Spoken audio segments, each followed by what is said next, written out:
So I recently watched the 7 News report on the friendly Jordies situation and I found some issues with it.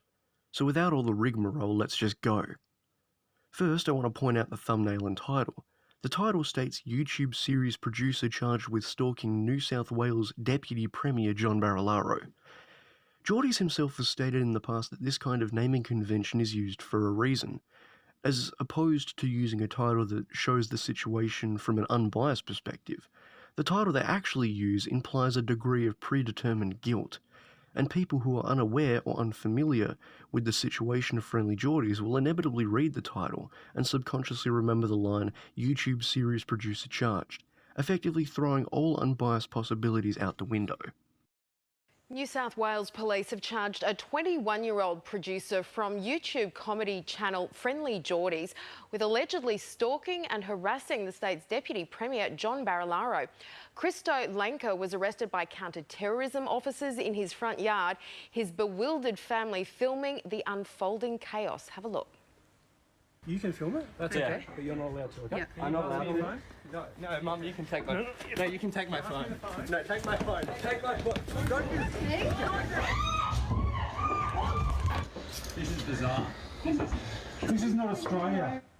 I just want to point out how poorly edited that clip was. That's not an insult to the basis of the poor visual quality, but look how purposely they left out a bunch of the ensuing madness, cutting the screaming and noising off before it was actually finished in the full uncut video. You may urge they shortened the clip for brevity, or they shortened it because a majority of the rest of the clip featured swearing, but there are numerous ways that can be censored on national television. I also find it interesting that they didn't cut the clip during the madness and then transition to the segment where the reporter talks about the case. They instead choose to end the video here, at what is probably the calmest moment after the issue took place.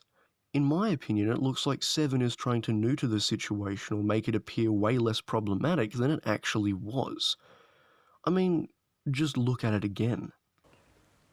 You can film it, that's okay, but you're not allowed to, okay? Yeah. I'm not allowed to. No, Mum, you can take my... No, you can take my phone. No, take my phone. Take my phone. Don't you... This is bizarre. This is not Australia. To me, it looks like they're removing the entire part of the video where a 61-year-old woman with health issues is bowled over and a family dog is nearly killed. Are they really trying to make it look like it wasn't as bad as it actually was? You may be saying I'm looking too much into this, but why would they try and make this transition between the darkness and the madness to this shot so smooth?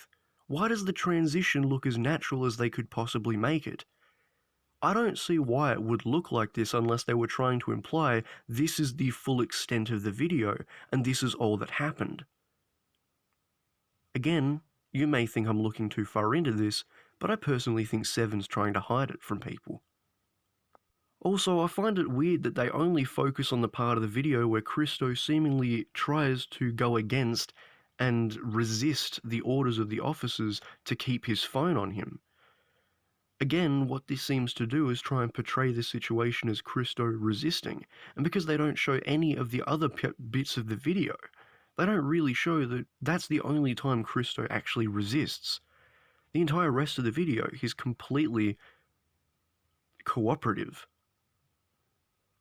This next little bit of the video may seem relatively fine, but to me it's quite worrying. How much of this info have you never heard before? Probably none of it. Pretty much this entire report seems to be just a reporter reciting the exact same stuff that's already been written by other news outlets. Nothing new has been brought to the table. What's even worse is how the visuals of both the clip from the Friendly Jordies video they use and Krystos' video of stalking John are used.